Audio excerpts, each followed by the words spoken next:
Religion doesn't lose its power when people stop believing. It loses power the moment belief stops controlling behavior. You can still call yourself religious, still follow the rituals, still say you believe. But the second fear stops guiding your choices, the second authority stops feeling absolute, the second you start thinking, "I'll decide for myself," the power is already gone. And once that line is crossed, there's no going back. The first crack isn't doubt. People think religion loses power when you start doubting. That sounds logical, but it misses something deeper. Doubt is still a form of connection. It means you are still engaged, still wrestling with the idea, still taking it seriously enough to question it. The real shift happens before doubt even shows up. It begins in a much quieter place. You notice yourself going through the motions without really being there. You say the words because you know them, not because you feel them. You agree, automatically, almost like your mind is on autopilot. It is subtle at first, easy to dismiss, like when someone tells a joke and everyone laughs, and you laugh too, even though you did not fully get it. Not because you are convinced, but because it feels easier to go along with it. That is the first crack. Not disbelief, not rebellion, just a small gap between what you say and what you actually experience. And here is the uncomfortable part. Most people notice this moment at least once. They feel that slight disconnect, that quiet hesitation. But instead of exploring it, they move past it quickly. Because questioning belief feels risky. It carries weight. It feels like stepping into something uncertain. But questioning your own experience is even more unsettling. It forces you to admit that something inside you is no longer aligned, that what once felt natural now feels performed. So you ignore it. You tell yourself you are tired, distracted, overthinking. You return to the routine, hoping the feeling disappears. But it does not. It lingers in the background. Then it shows up again. A little clearer this time, a little harder to ignore. And each time it returns, the gap grows wider. Until one day, you are no longer just following along. You are noticing that you are following it all. The moment you realize, it's learned. At some point, a strange thought appears. It does not arrive with drama or warning. It just slips in quietly. What if I believe this because I was taught to? It feels almost harmless at first, just another passing thought. But the moment you actually sit with it, something shifts. Because now belief is no longer untouchable. It is no longer something that simply exists on its own. It starts to look like something that was given to you. And that changes everything. You begin to notice a pattern. Language was given to you. You did not choose your first words. Habits were shaped early, often without you realizing it. Even fears were installed long before you had the ability to question them. So now the question becomes harder to avoid. Is faith different, or is it part of that same system? Something you absorbed before you had the tools to evaluate it. And here is where it gets uncomfortable. The brain is not designed to chase truth. It is designed to prefer what feels familiar. Familiar things feel safe. Familiar ideas feel right, even when they are not examined. That is why the music you heard as a teenager still feels powerful today. Not necessarily because it is better, but because it is deeply wired into your memory. It feels true because it feels known. Religion follows that same pattern. It becomes part of your mental environment early on, repeated, reinforced, rarely challenged. So when you feel certainty, you start to question what that certainty is built on. Is it evidence? Or is it repetition? And once that distinction becomes clear, something irreversible happens. You stop experiencing belief as something fixed. You start seeing it as something formed. And once you see it that way, it becomes very hard to treat it as unquestionable again. Authority starts feeling human. There's a shift that happens quietly. No announcement, no big moment, just a gradual change in how things feel. You stop seeing religious authority as something absolute. Not because you decided to reject it, but because it starts to look human. Not divine, not untouchable, human. You begin to notice small things, the way interpretations differ, the way certainty sounds slightly rehearsed, the way answers sometimes feel too clean for complex questions. The priest, the pastor, the teacher, even the text itself. All of it starts to feel less like pure truth and more like people trying to explain something they also inherited. And here is where it gets interesting. You realize you are not just receiving truth, you are receiving someone else's understanding of truth, someone else's lens, shaped by their time, their culture, their limitations. It starts to feel like layers stacked on top of each other. One generation interpreting the last, then another adding meaning, then another adjusting it slightly. Like a long game of telephone that has been running for thousands of years, not necessarily dishonest, but not perfectly preserved either. And suddenly, the voice that once felt unquestionable sounds different. It is still confident, still structured, still familiar, but it no longer feels final. It feels like a voice. One voice among many. Not necessarily wrong, but no longer carrying automatic authority. And that realization lands heavier than expected. Because authority only holds power when it feels beyond questioning. When it feels complete, certain, settled. The moment you see the human layer behind it, that illusion weakens. You start to notice the pauses, the assumptions, the places where interpretation fills the gaps. And once you see that, you cannot fully return to the old feeling of certainty. Something has shifted, not in what is being said, but in how you hear it. And that shift does not reverse. Fear loses its grip. Let's be honest. A lot of religion runs on fear. Not always in an obvious way, not with threats shouted from a stage. Most of the time it is quieter than that.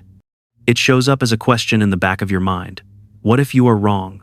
What if there is punishment waiting? What if you walk away and regret it forever? Those questions do not need to be loud to be effective.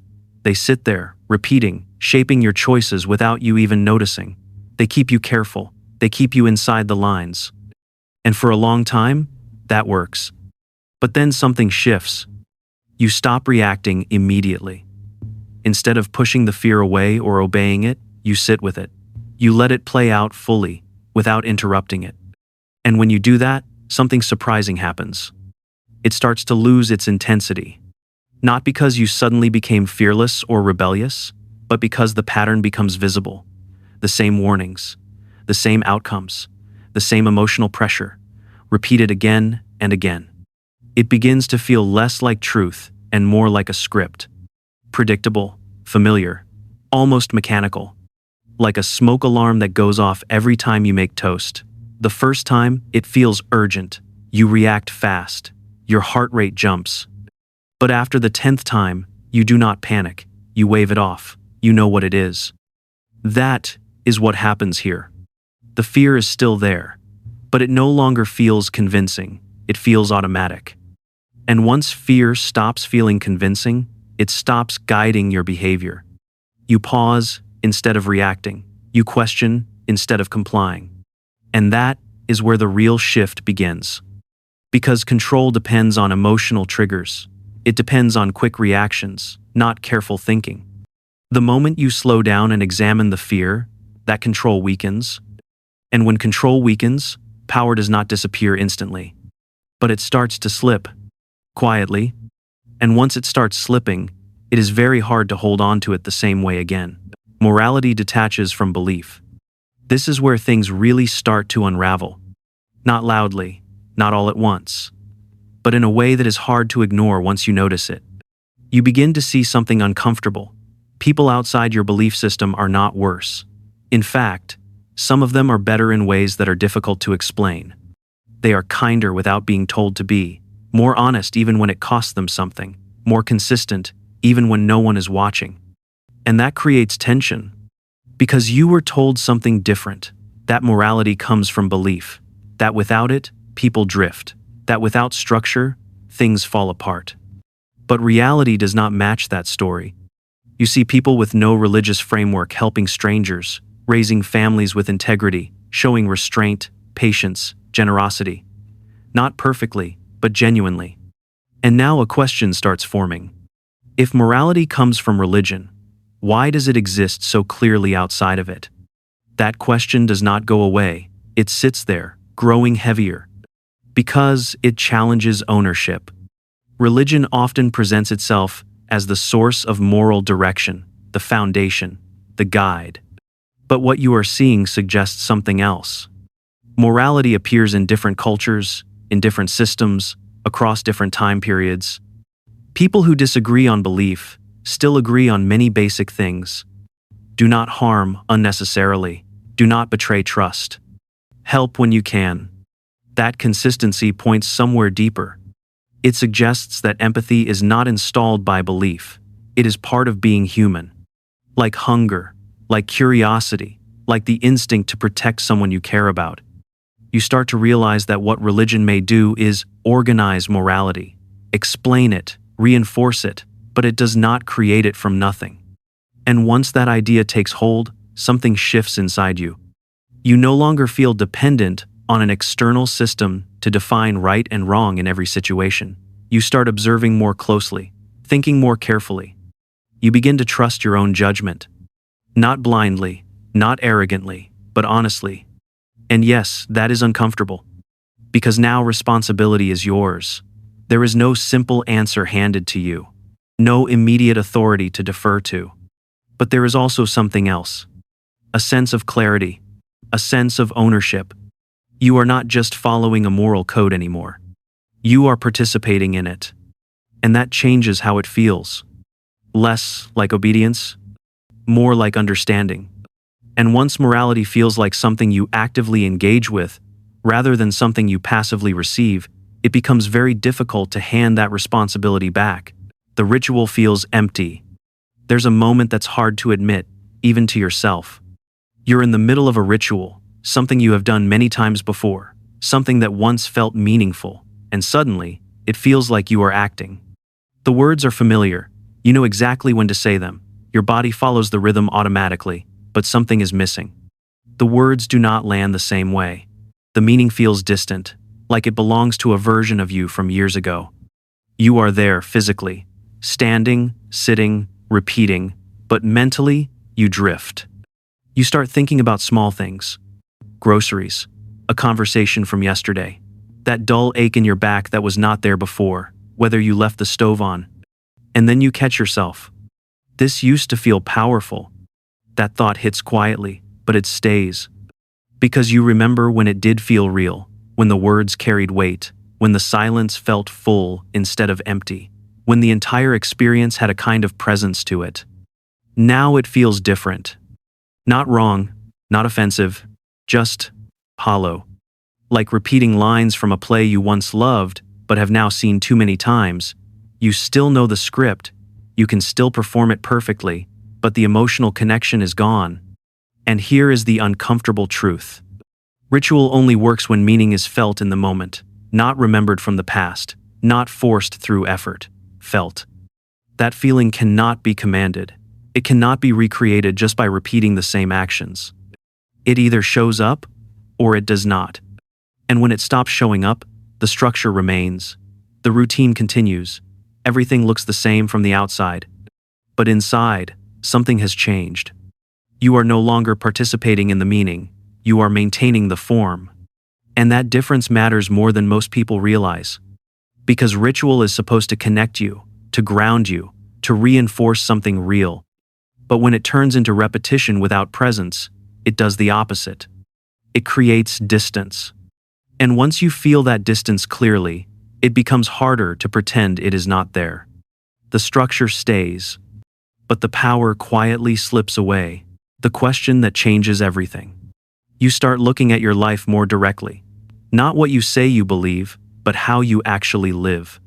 Does it make you kinder in situations where it matters? Does it make you clearer when things get confusing? Does it help you stay grounded when life becomes unpredictable? Or does it keep you dependent on answers from outside yourself? That question is difficult to ignore once it shows up. Because it is practical, and practical questions do not respond to tradition or authority. They respond to outcomes. You begin to notice patterns, moments where you acted with integrity without thinking about belief at all, times when clarity came from experience, not instruction. And then the comparison becomes unavoidable. What is actually guiding you in real life? Is it the system you were given, or something you have been developing on your own? That realization can feel unsettling. Because if the answer is not what you expected, it changes your relationship to everything that came before. It means the structure you relied on may not be as central as you thought. But it also opens something new. You are no longer asking what you are supposed to believe. You are asking what actually works. And that shift is powerful. It removes abstraction. It removes distance. It brings everything back to lived experience. You are no longer evaluating ideas in theory. You are testing them in reality. And when people answer that question honestly, without trying to protect an identity or defend a system, the answer tends to surprise them. Not always dramatically, sometimes quietly, but clearly enough that it cannot be ignored. And once that clarity sets in, it changes how every other question feels. You start thinking for yourself. This is the moment religion truly starts losing its power. Not when you reject it, not when you argue against it, but when you stop automatically accepting it. That shift is quiet, but it changes everything. You pause before agreeing. You notice your own reaction instead of overriding it. You take a second longer to ask yourself what you actually think. And that is new. Because for a long time, thinking followed a structure. It was guided. There were clear boundaries, clear answers, clear directions on what to accept and what to avoid. You did not have to build your own conclusions. You were given them. Now, that changes.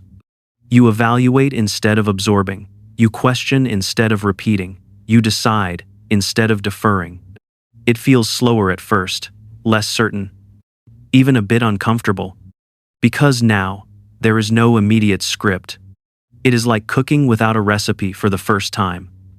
You stand there, looking at the ingredients, wondering what goes where. You hesitate, you second guess. And yes, you might get it wrong. You might overdo something, miss something, burn something. But it is yours. That is the difference. The result may not be perfect, but it is honest. It comes from your own process, not from something handed to you. And over time, that builds something stronger than certainty. It builds confidence. Not the kind that says you are always right, but the kind that knows you can figure things out. And once someone experiences that, even briefly, something shifts permanently. Because going back to automatic acceptance feels different now. It feels smaller. And once thinking becomes your responsibility, giving that responsibility away again starts to feel unnatural. The quiet exit. Here's the part nobody dramatizes enough. Most people do not walk away from religion in some big, explosive moment. There is no final speech, no dramatic turning point where everything suddenly breaks. It is much quieter than that. They just slowly stop relying on it. Not intentionally at first. Life moves on, decisions get made, problems get handled. Days pass without thinking about it as much. And nothing collapses. That is what makes it so subtle. You expect something to feel wrong, you expect consequences, or at least a sense of loss, but instead, things keep working. You still make choices, you still care about people, you still try to do the right thing. And over time, you notice something. You are no longer reaching for it the way you used to. Not because you rejected it, not because you fought against it. It just stopped being necessary. Like an old coat you used to wear all the time. It kept you warm when you needed it. It made sense in a certain season of your life. But slowly, without realizing it, you stopped putting it on. Maybe the weather changed. Maybe you changed. Either way, one day you look at it and realize it has been sitting there untouched for a long time. And it is not because you hate it. There is no anger, no resentment, just distance. It no longer fits the way it used to. It no longer serves the same purpose. And that realization feels different than rejection. It feels calm. You are not pushing it away. You are simply no longer holding on to it. And that is how it usually ends. Not with a break, but with a quiet absence that slowly becomes your new normal. Religion doesn't lose power in arguments. It doesn't lose power in debates. It loses power in silence. In small realizations, in quiet questions, in moments where something inside you says, "This doesn't feel necessary anymore." And that's the real shift. Not rebellion, not anger, just independence. And once that begins, it doesn't matter what you were taught, because now you're the one deciding what's true.